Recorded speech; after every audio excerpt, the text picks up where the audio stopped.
Salut, ici Maps! En 2020, j'ai fait une vidéo qui s'intitule « Ces livres populaires que je n'ai pas lus ». Et donc aujourd'hui, à peu près 3 ans plus tard, j'avais envie de faire un petit bilan, de regarder est-ce que j'ai lu ces 10 livres que je n'avais pas lus à l'époque. Puis en deuxième partie, je vais vous présenter des livres populaires actuels que je n'ai pas lus et peut-être ma relation avec ces livres-là, si j'aimerais les lire ou non. Donc voilà le petit plan pour aujourd'hui. On va y aller tout de go. On va partir l'enregistrement de cette vidéo. Je vous parle du livre Le Labyrinthe de James Dashner. Donc, Le Labyrinthe, c'est un livre que je possédais, c'est un livre que j'ai lu et que je n'ai pas tant apprécié. Donc, un livre populaire lu. Je n'ai pas lu Divergent. Je me souviens plus c'est de quel... c'est quoi le nom de l'auteur? Veronica Roth, et toujours pas lu. J'ai pas l'intention de lire, je ne possède pas Divergent dans ma bibliothèque, donc il faudrait un concept, une raison précise pour que je m'embarque dans ce livre-là, mais ce n'est pas dans mes plans jamais. Donc c'est ça, à moins de revirement de situation, ce ne sera pas le cas. Le livre aussi Aristote et Dante, que je n'ai pas lu.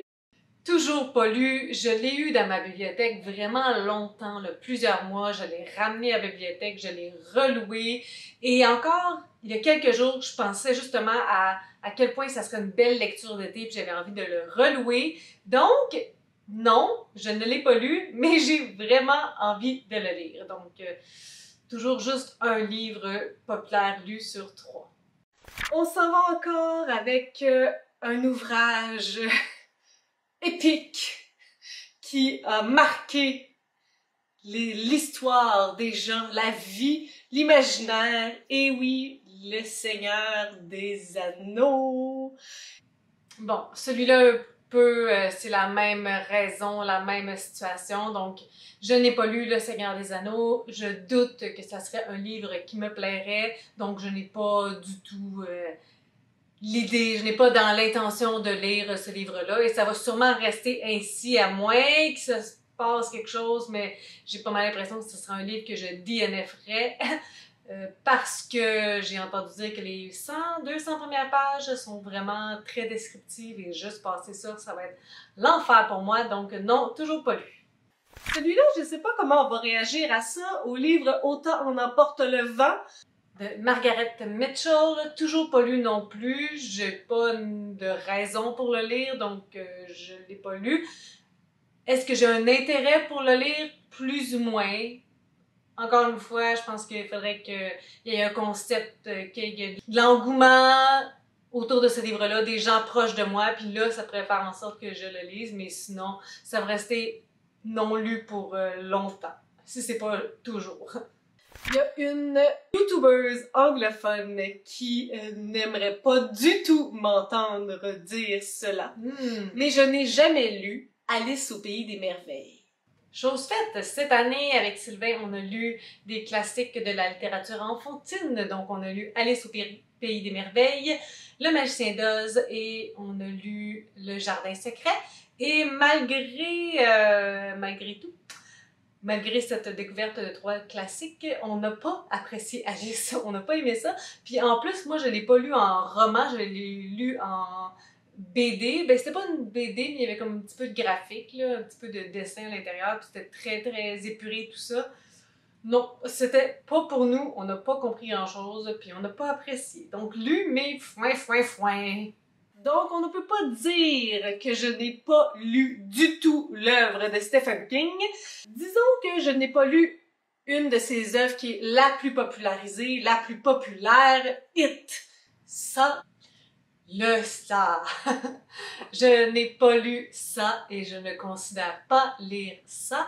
Déjà, le fait que j'ai lu Cimetière de Stephen King l'année dernière, c'est impressionnant. Le fait que j'ai lu La Ligne verte et que c'est dans mes coups de cœur, c'est impressionnant. Et le fait que j'ai Les Évadés de Stephen King, que je veux lire, c'est impressionnant. Donc, on n'ira pas jusqu'à It. Je pense pas du tout que ça soit ma tasse de thé. Celui-là était vraiment populaire lorsque j'étais au cégep. J'avais d'ailleurs une de mes amies qui le lisait lorsqu'on était à Bordeaux en échange étudiant de 6 semaines. Elle lisait 50 Shades of Grey. Je n'ai toujours pas lu 50 Shades of Grey de E.L. James et je ne lirai probablement jamais ce livre parce que ça m'intéresse pas non plus. Un autre monument, c'est The Mortal Instrument et toute la série, tous les livres qui viennent autour de tout ça que je comprends pas l'ordre. En fait, c'est probablement parce que j'ai pas tant d'intérêt. Donc, la série de Cassandra Clare. Je pense que ça, c'est le genre de série que si t'as manqué le bateau, tu vas le lire aujourd'hui puis tu trouveras pas ça exceptionnel. Donc, je vois pas l'intérêt de me lancer dans cette série-là aujourd'hui. Je l'ai pas lu à l'époque, je ne le lirai certainement pas aujourd'hui non plus. L'autrice Camille Garcia. Je n'ai toujours pas lu Camille Garcia et sa série 16 lunes. C'est du young adult, c'est pas nécessairement ce que je lis et ce que je préfère ces derniers temps. Donc, encore une fois, je pense que ça serait un peu une perte de temps parce que je risque pas d'apprécier, malheureusement. J'étais tombée sur l'histoire de Lolita de Nabokov que MH avait. Je me souvenais pas que Lolita était là.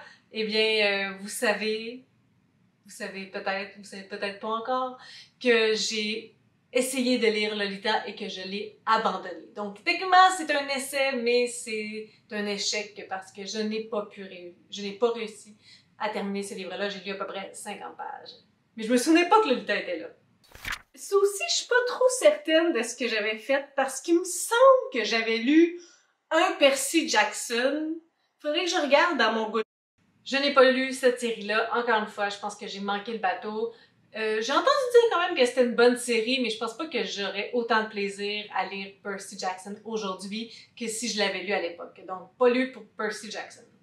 Je n'ai jamais lu non plus l'autrice Marie-Lou avec sa série Warcross, mais encore pas lu! Puis pourtant, à un moment, c'était une autrice que je convoitais, je voulais vraiment lire ce qu'elle écrivait, mais malheureusement, ce n'est toujours pas fait. C'est The Curse. Je sais pas pourquoi. Non, j'ai pas lu The Curse, puis rendu là, je pense que j'ai manqué le bateau, mais c'est vrai, je l'ai eu dans ma bibliothèque pendant une éternité. Un autre qui a fait des vagues énormément. La Faucheuse Sight de Neal Shusterman, je l'ai lu, j'ai terminé la trilogie, j'ai tellement apprécié. Ça, c'est pas tant une surprise parce que c'était une des deux couvertures sur la thumbnail, mais ça, c'est lu. Comme je vous disais, j'ai lu récemment Orgueil et Préjugés de Jane Austen, mais il y en a une qui me reste à lire, c'est Jane Eyre. Toujours pas lu à ce moment-ci. Ça, encore une fois, je pense que pour lire Jane Eyre, il faudrait que j'aille de l'aide. Il faudrait que j'aie des gens qui m'encouragent et qui lisent ça en même temps que moi, parce que sinon, je ne choisirais pas cette lecture de moi-même. Cette œuvre-là, c'est encore une fois peut-être une histoire d'un peu trop tard. Narnia. Même les... Ah, j'avais commencé... J'ai lu le premier tome de Narnia. C'était pour une vidéo qui n'a jamais eu lieu, qui n'a jamais vu le jour en lien avec des lectures qui sont mentionnées dans la série télévisée Dawson's Creek. Et j'avais bien aimé le premier tome. Je l'avais lu genre en format là, jeunesse. Là. Il y avait des petites illustrations et tout ça. J'ai trouvé ça bien. On parlait du Seigneur des Anneaux préalablement, mais il faut parler aussi de Game of Thrones, le trône de fer. Ça arrivera pas, ça non plus, faites-vous pas d'attente, je ne lirai jamais Game of Thrones. Puis je pense même pas ça qu'un petit comité m'aiderait, là. Ça je le lirai pas. Un classique, 1984 de George Orwell. Ah ça c'est honteux parce que je l'ai mis dans mes piles à lire, là, je l'ai mis tellement souvent, je veux même plus vous le dire, là, puis je vais juste le lire d'ici la fin de l'année. Je m'engage à le lire d'ici la fin d'année. Je l'ai tellement mis dans des pales, puis je l'ai jamais lu. J'ai honte. J'ai honte. Il y a personne qui me fait ressentir cette honte-là. J'ai juste honte de moi, de ma gestion de ma palle et de mes gestions de mes pales. Donc, je vais lire 1984 d'ici la fin de l'année. En 2024, ça va être lu. Ça va être lu. Je pourrais peut-être essayer de me le mettre dans mon agenda annuel de 2021. Faudrait bien. To All the Boys I've Loved Before Ski. Je l'ai pas lu, plus ou moins l'intérêt. Bon ben, j'ai eu des problèmes de caméra, fait que plan B, là, j'étais avec mon téléphone, désolée, le cadrage est différent, peut-être que le look est différent, je m'excuse, mais on va finir cette vidéo-là comme ça parce que ça me tentait pas de l'étendre forever. Donc on était rendu, je sais plus trop où, on va espérer que c'est là qu'on était rendu. Avec l'analyse de ma vidéo, mon ancienne vidéo. Tout le monde lisait Les Chevaliers d'Émeraude, moi je lisais une romance historique. Ouais, c'était l'époque. Les temps. Les Chevaliers d'Émeraude, il paraît que ça a pas si bien vieilli que ça, que c'était pas si bon que ça non plus. Donc non merci, je ne lirai pas Les Chevaliers d'Émeraude, c'est pas dans mes plans. Livre d'Aurélie Laflamme. Ça aussi, j'ai manqué le bateau, j'étais pas vraiment de l'époque. Je ne lirai pas Aurélie Laflamme aujourd'hui. Ça pourrait être amusant de lire des trucs jeunesse que j'ai pas lus à l'époque, mais pour vrai, je vois pas vraiment la raison pourquoi je ferais ça. Donc, non, merci. Cette fois-ci, c'est en bande dessinée, c'est la série Les Nombris. J'ai entendu dire que les premiers livres... Je sais pas si je trouverais ça drôle, Les Nombris. Pour vrai, ça me prendrait pas de temps parce que ce sont des bandes dessinées, donc je préfère ça assez rapidement. Mais encore une fois, est-ce que j'ai vraiment envie de prendre le temps de lire Les Nombris alors que possiblement je trouverais pas ça drôle? J'ai pas un humour très facile à faire ressurgir et ce genre de choses habituellement, plein de préjugés, de stéréotypes, ça me fait pas trop rire, donc pour vrai, on peut passer à autre chose. Cette autrice-là, dans ma tête, va rester prise avec les vidéos de Sylvain Démenti. Le gazon est toujours plus vert ailleurs. Et ouais, non, c'est ça. La chick-lit, c'est vraiment pas ma tasse de thé. Je sais qu'Amélie Dubois est très populaire dans ce qu'elle fait, mais est-ce que j'ai envie de tenter?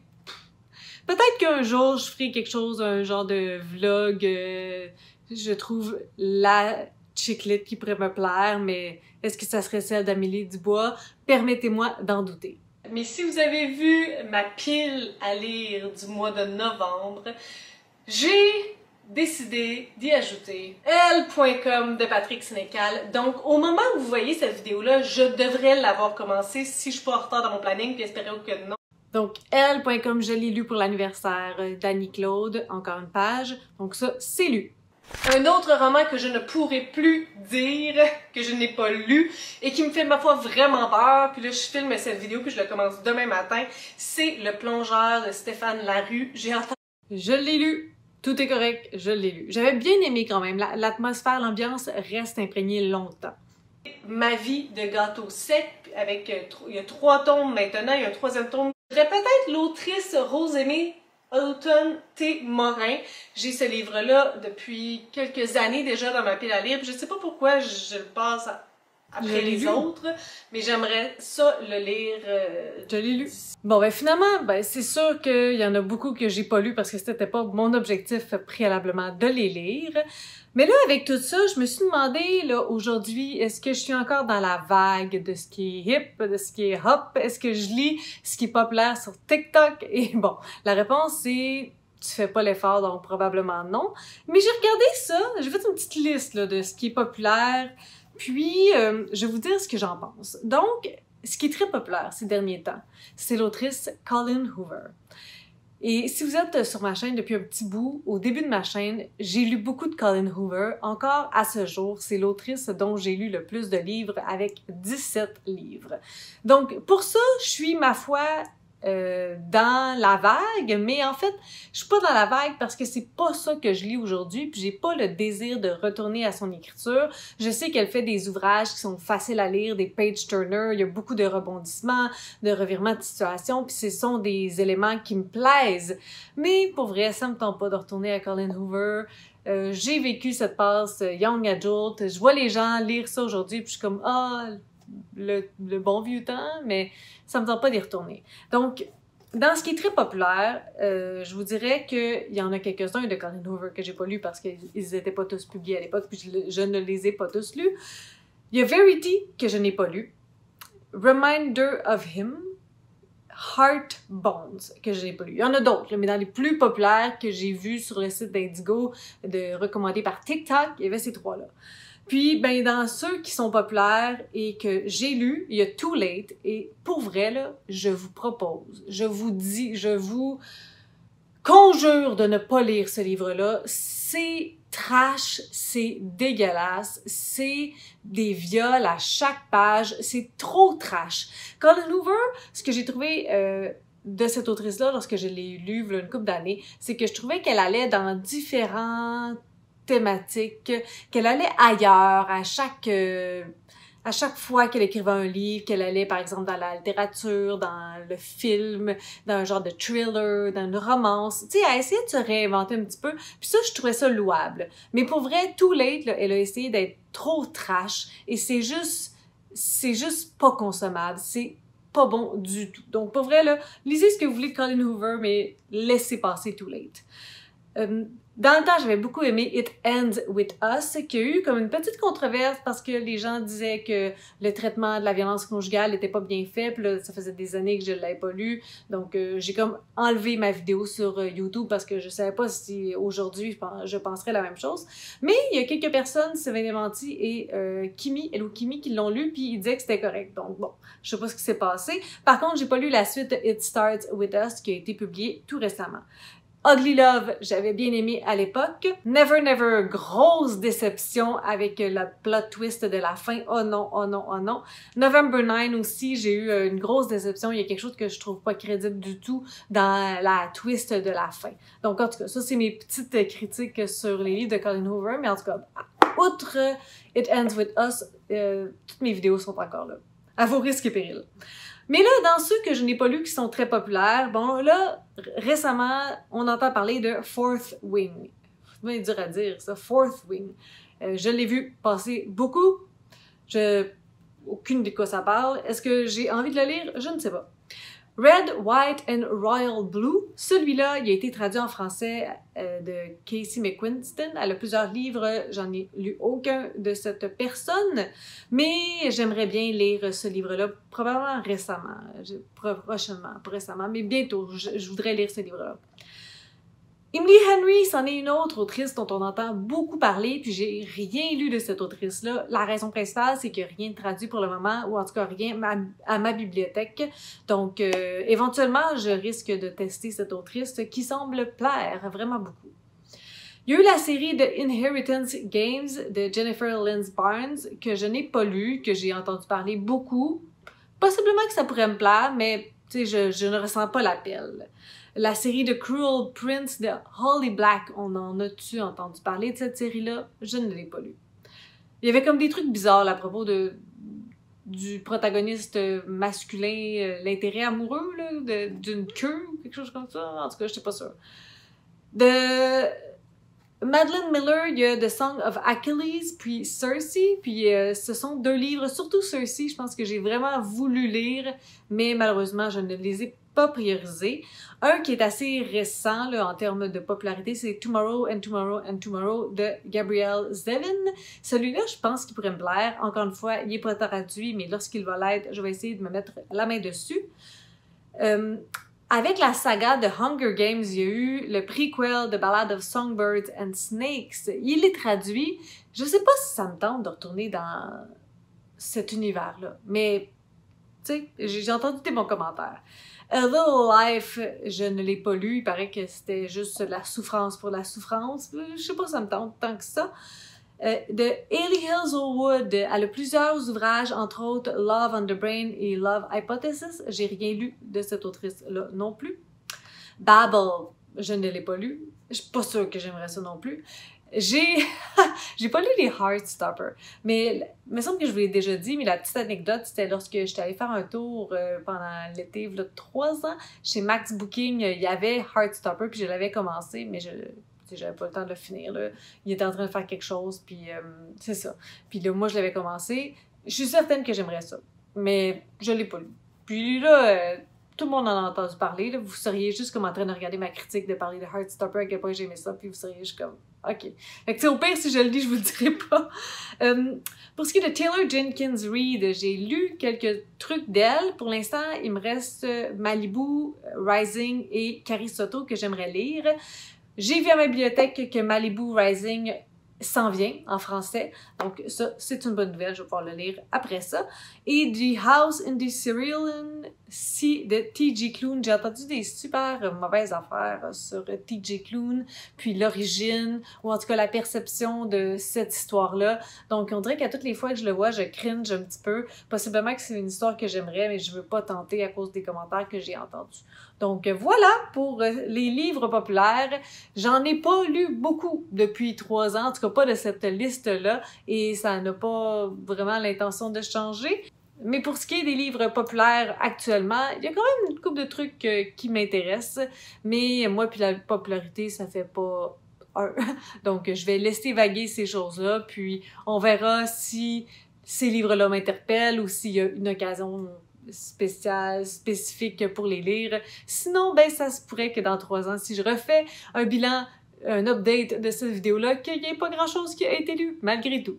Sur ce, si des suggestions, des critiques, des commentaires, n'hésitez pas à le faire en dessous de ma vidéo. Je publie une vidéo le samedi. Si vous avez aimé cette vidéo, n'hésitez pas à mettre un petit pouce, à vous inscrire à ma chaîne. Et sur ce, je vous souhaite de bonnes lectures.